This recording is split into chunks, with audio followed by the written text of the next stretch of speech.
Hi body lovers, this is part 3 of the famous Pilates series. This is the hardest part. It's a progressive series.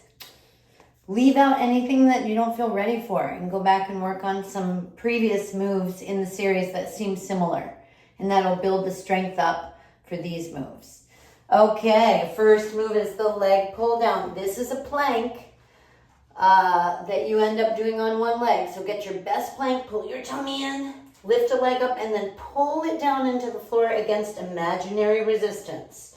It goes up and then down 3 times. Try not to let your low back move.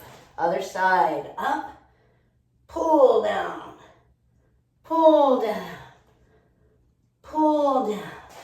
Great. Now we're going to do that on the other side. This one's pretty tricky. Keep your chest up higher than your shoulders. You don't want to hurt your shoulder by letting your chest dip in. I'll show you how to do that. Start with your hands here, not behind your back, no matter how flexible you are. Start with your hands here, then lift up into a rear plank. You can have your fingers forward or turned out this way. Don't turn them all the way back because you won't have enough support. So come on up, then move your legs out to a point where you feel like you can balance. And then keeping your chest up, keeping your shoulder blades together, lift 1, 2, 3, and the other side. 1, don't let your knees hyperextend. Woo, 3, woo. I love that one, it's really tough.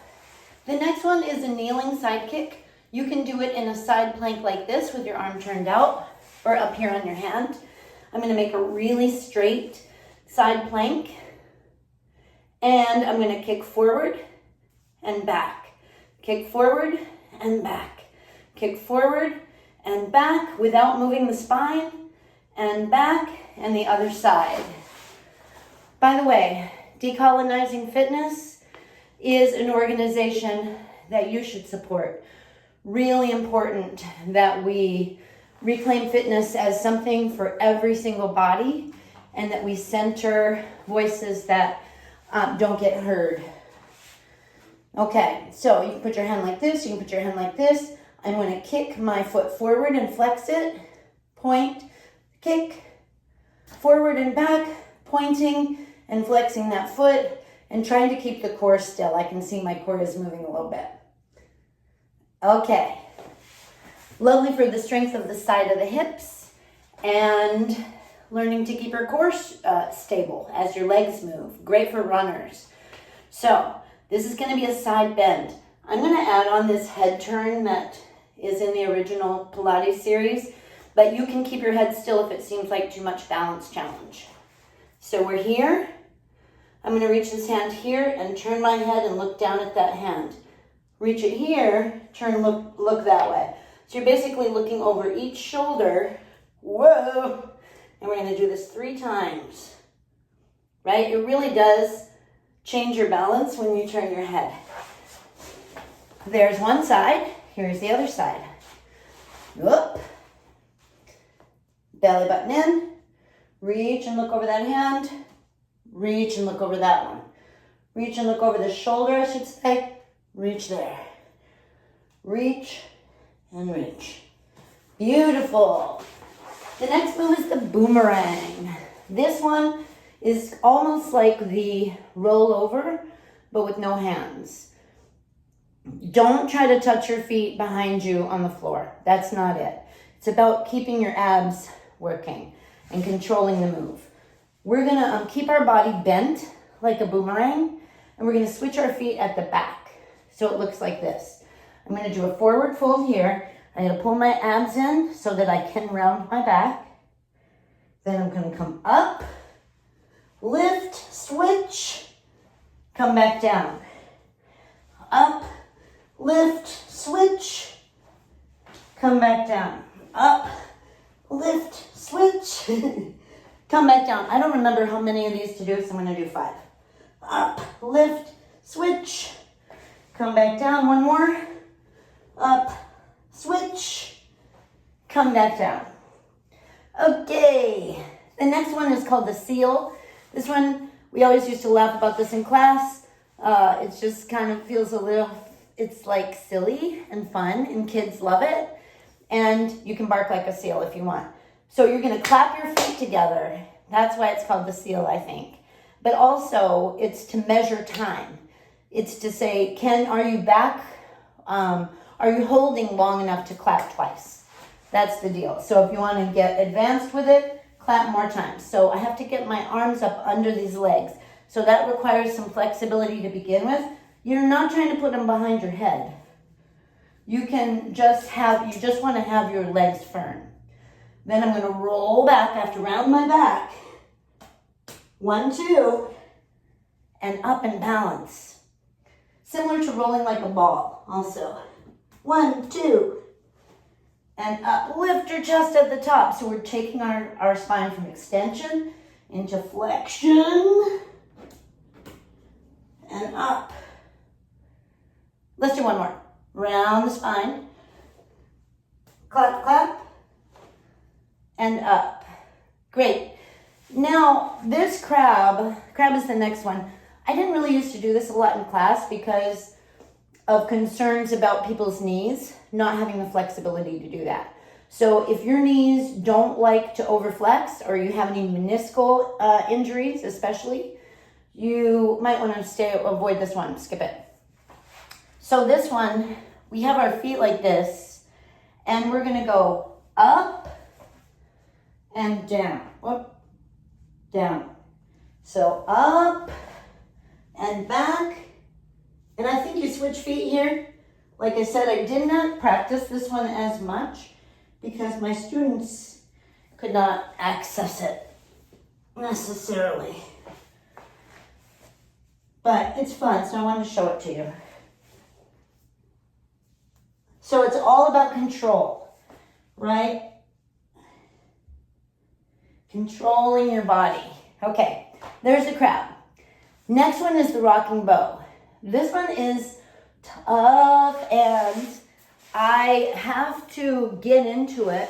I have to work a little bit with it before my body usually is like, okay, I understand what we're trying to do here. So don't worry if that's the same case with you, okay? So first, you just want to work on getting your feet up while your back is in extension. So you first work on just getting those feet. That is a hard enough feat. So that's what you're going to do first. Then we're going to work on rocking this. So I'm going to pull my knees down, my head back.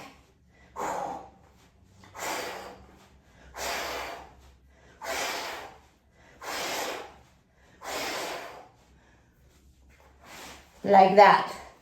Not too bad. Your body will get used to it and will enjoy. The thing about it is it's a faster back extension than many of us are used to. So you would want to get that fast back extension in there. Okay, now the control balance. We only have 2 more moves.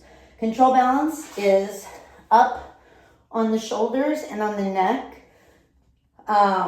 Similar to the jackknife, but you're going to stay there.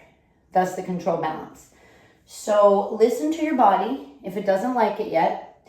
Don't try to overdo your abs on this one, because if you overdo your abs, you're going to roll your back and you're going to fall out. It's about equal engagement from front to back, side to side to hold this move. So here I'm going to go up here.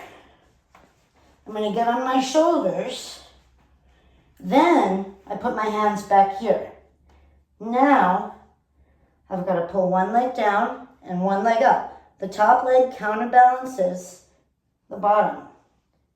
Pull down, lift up. Oh, got to use my back more.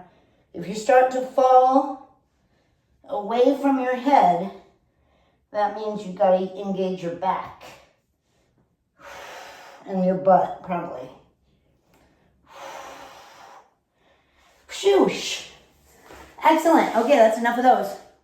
Last thing we're going to do is a push-up. So the Pilates push-up is just a little bit different than a regular push-up. Just a little bit in that you pull way forward on your toes.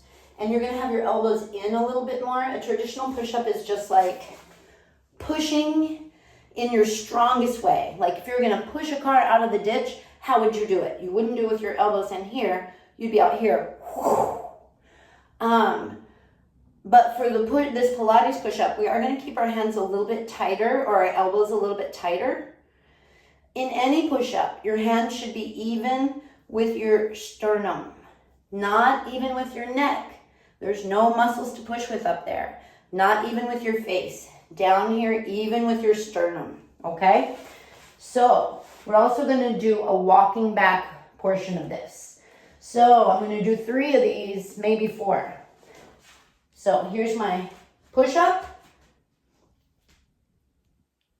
Then I'm gonna walk back, touch my feet, walk forward, push up, walk back, and you don't need to bend your elbows any more than 90 degrees. That is plenty. And walk back. And walk forward. Yay! We did it. That's the whole Pilates series. I really hope you enjoyed that. Bye.